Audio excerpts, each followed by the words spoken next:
एक कंडीशन और देखिए, अगर मैं आपसे एक कंडीशन देता हूं इसमें ई कि if velocity is not perpendicular to electric field, अगर परपेंडिकुलर ना हो तो पाथ क्या होगा, सुनना आराम से। ये हमारी इलेक्ट्रिक फील्ड थी,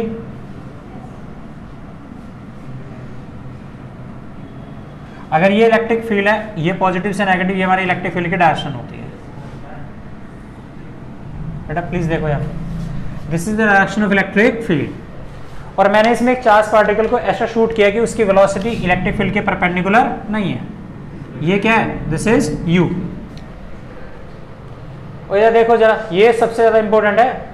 अगर वेलोसिटी परपेंडिकुलर ना हो इलेक्ट्रिक फील्ड के, जबकि इलेक्ट्रिक फील्ड तो इस डायरेक्शन में काम कर रही है, तो हम क्या करते हैं, तो आंसर है यहाँ पर ये इलेक्ट्रिक फील्ड इस वाले चार्ज पार्टिकल पर एक फोर्स लगा रही होगी, पक्का ना। अच्छा, तो हमने इस वेलोसिटी के यहाँ पर दो कंपोनेंट बना लिए, एक इस डायरेक्शन में और एक इस डायरेक्शन में।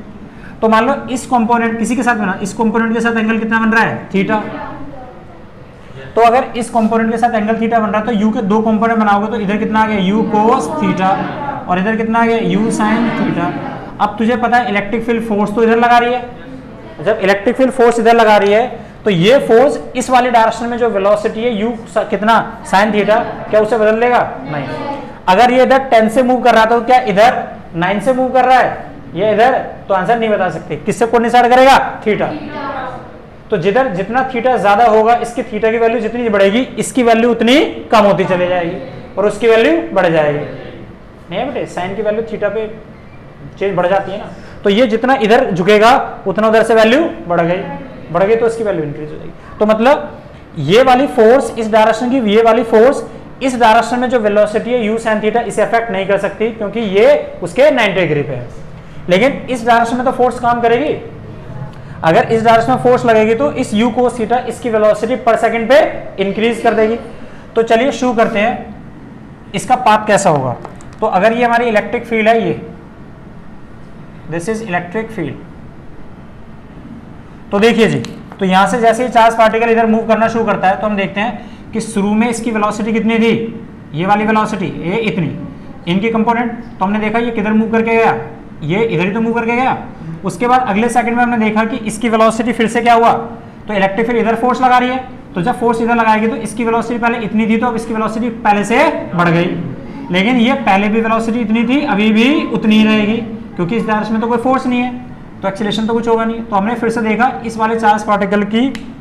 अब डायरेक्शन क्या होगी मोशन की, तो पहले तो यहाँ चला तो क्या इधर जाएगा, नहीं, ना तो इधर जाएगा ना इधर जाएगा, किधर जाएगा, जिधर उसका रिजल्टेंट होता है। फिर से देखा हमने अगले सेकंड के बाद, इस डायरेक्शन में तो इसकी वेलोसिटी पर कोई फर्क पड़ेगा नहीं, लेकिन पहले इसकी वेलोसिटी कम थी, वेलोसिटी अब और बढ़ गई।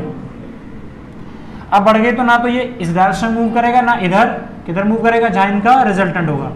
तो पहले वेलोसिटी u cos थीटा थी, यहाँ पर एंगल फिर बदल गया, एंगल फिर बदलता जा रहा है, एंगल बदलता जाएगा तो फोर्स भी, वेलोसिटी भी बदलती चली जाएगी। तो ये ना तो इधर जा रहा ना इधर जा रहा, किधर जाएगा,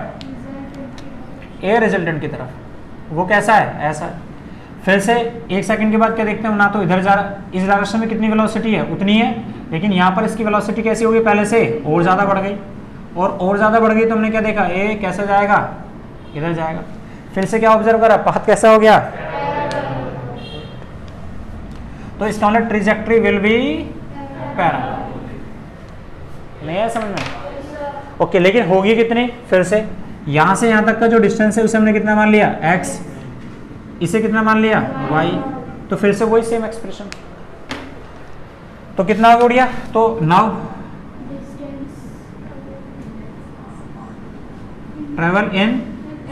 x एक्सिस, तो बताना x एक्सिस में, तो x कितना चला, x initial velocity x axis में कितनी है, u sin थीटा, शाबाश, बस चालू करो। तो s is equal to ut plus half at square, तो ये कितना है यहाँ से x, u कितना है, u sin थीटा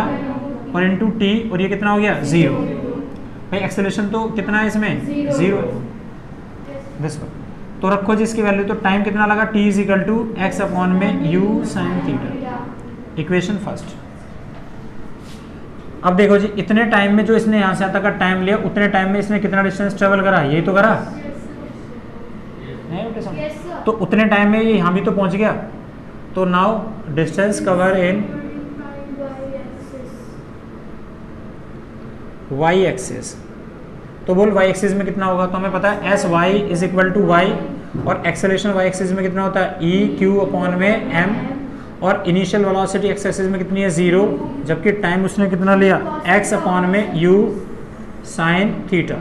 क्या था बेटे, हाँ बिल्कुल है जी, ये रहा u कितना है, यस बिल्कुल है जी, कितना है u, बोलो बोलो बोलो, u x नहीं y, बोलो कितना था u कोस थीटा, नहीं आया समझ में, ए वाई था, ओ एक्स लिख दिया, ये बात समझ में आई नहीं आई भाई, नहीं आई समझ में, तो रखो जी formula S is equal to u t plus half t square, तो ये कितना है y एक्सिस में y, u y एक्सिस में कितना है y एक्सिस में u कोस थीटा, t कितना है x अपॉन में u, नहीं समझ में, प्लस में ये कितना है 1/2, ये कितना है e q अपॉन में m, इसकी वैल्यू कितनी है यहाँ से एक्स स्क्वायर अपॉन में you square sine square theta, नहीं है बेटे समझ में, कुछ कट रहा है, u से u कट गया, तो y इज इक्वल टू कितना आ गया x cos theta, cot theta, plus में 1/2 e q अपॉन में m, कितना है u square sine square theta into में एक्स स्क्वायर, समझ में आ गया। इसकी मैक्सिमम पावर कितनी है 1, इसकी कितनी है 2, तो ये इक्वेशन किसकी है, इक्वेशन ऑफ पैराबोला, है समझ में, तो this is also the equation of parabola. It means ये हुआ कि जब भी कोई चार्ज पार्टिकल इलेक्ट्रिक फील्ड में एट रेस्ट हो या मोशन में हो, इलेक्ट्रिक फील्ड के डायरेक्शन में हो या अपोजिट हो, इन तीनों केसेस में तो हमेशा पाथ उसका लीनियर ही रहेगा, और हमेशा एक्सेलेरेशन की डायरेक्शन का होगी इलेक्ट्रिक फील्ड के डायरेक्शन में होगी। फिर अगला केस देखा कि अगर वेलोसिटी इलेक्ट्रिक फील्ड के परपेंडिकुलर होगी तो पाथ कैसा होगा भैया, पैराबोलिक होगा। लेकिन जब वो अभी भी यहाँ पर अब गौर करके देखो, इसकी एक्सेलेरेशन की डायरेक्शन कहाँ है, आंसर है जहाँ इलेक्ट्रिक फील्ड है, नहीं है समझ में, अभी भी तो उधर ही तो चला गया और यहाँ भी उधर, तो इसका मतलब हमेशा इलेक्ट्रिक फील्ड के अंदर जब भी कोई चार्ज पार्टिकल रखा होगा वर्सेटाइल आंसर, उसकी एक्सेलरेशन की डायरेक्शन हमेशा वहीं होगी जहाँ इलेक्ट्रिक फील्ड की डायरेक्शन। ठीक, तो ठीक है जी, फिर इससे अगली क्लास में बात करेंगे।